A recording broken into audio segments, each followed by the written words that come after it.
What if I told you that everything you're chasing, the money, the success, the recognition, the stuff, is the very thing keeping you from peace? What if the answer isn't more, but less? Because here's the truth, the life you want might not come from adding things. It might come from releasing them. Welcome back. Today, we're diving into one of the most misunderstood and yet powerful principles of ancient wisdom, letting go. In a world obsessed with accumulation, letting go sounds like defeat. But what if it's actually the key to freedom?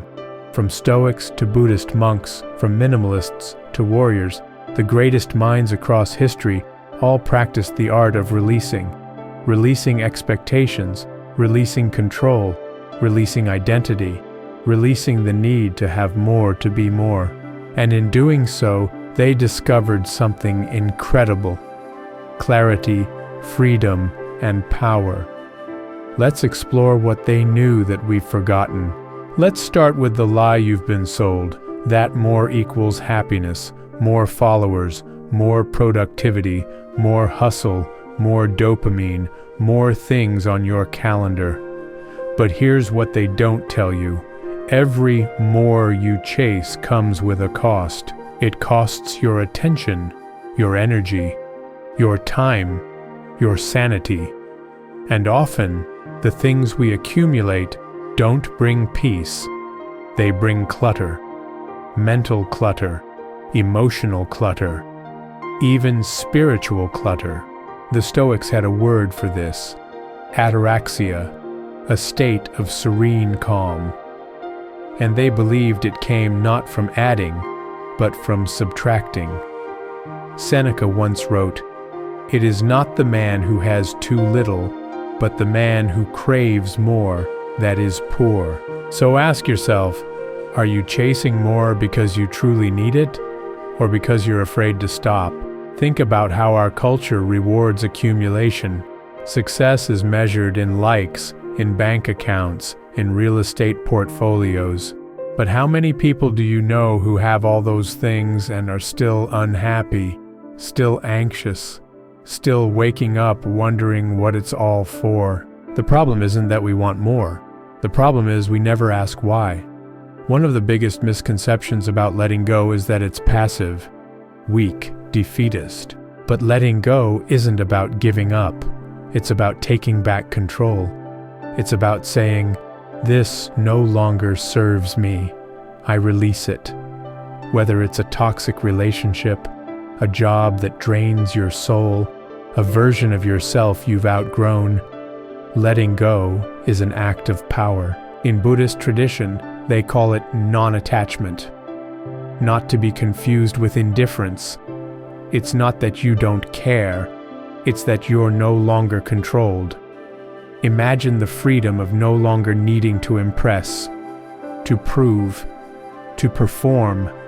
That's not weakness, that's liberation. In the martial arts, one of the highest forms of strength is not to overpower, but to redirect, to release the tension, to yield strategically. Letting go is the mental equivalent of that. It takes strength to hold on, but it takes wisdom to know when to let go. Letting go isn't always about physical things. Sometimes it's the emotional baggage we drag around. Guilt, shame, regret, old stories about who we are. We carry them like armor. But the truth is, they weigh us down. Carl Jung said, "Until you make the unconscious conscious, it will direct your life and you will call it fate." Letting go means bringing those weights into the light, looking them in the eye and saying, "I'm done letting you run the show." Yes, it's hard, but it's also the only way to walk forward freely. Think of all the things you tell yourself in your head. "I'm not good enough. I'll never change. I'll always be this way." Those aren't facts. They're stories. Stories you've picked up along the way and never questioned. Letting go is choosing to rewrite them. In Stoicism, Epictetus taught that we should focus only on what's within our control. Everything else, let it go. In Buddhism, Attachment is the root of suffering. In Taoism, the path is found not by force, but by flow. When I let go of what I am, I become what I might be, said Lao Tzu. In Christianity, whoever wants to save their life will lose it, but whoever loses their life for me will find it. In each tradition, we find the same truth. Letting go is not loss, it's transformation. Even modern psychology agrees. Cognitive behavioral therapy teaches that many of our problems come from clinging to distorted beliefs or outdated thought patterns. Learning to challenge and release them is the path to healing. Okay, let's get real. You don't need to sell all your possessions or live in a cave to practice this. Here are 5 simple but powerful ways to begin letting go. Digital declutter, unfollow, unsubscribe, turn off notifications. Silence is sacred. The power of no. Every time you say no to what drains you, you say yes to what fuels you. Journal your attachments.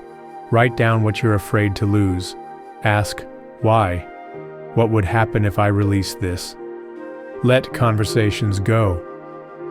Not every argument needs a winner. Not every misunderstanding needs a response. Breath and body. The breath is the ultimate release. Inhale clarity. Exhale what you can't control. Here's another. Try a less day. One day a week where you intentionally do less. Less planning, less talking, less scrolling. Just let life be simple. Here's the hidden reason we don't let go. We're terrified of what remains when we do. We fear the silence, the space, the nothingness. But what if that emptiness isn't the end? What if it's the beginning? Imagine your life as a room. Right now, it's filled with old furniture you no longer use. Letting go clears the space. And in that space, you can finally breathe, move, dream. Don't be afraid of the emptiness. Be afraid of never making room for what truly matters. One of the most difficult things to release: control. We want things to go a certain way. We want people to act a certain way.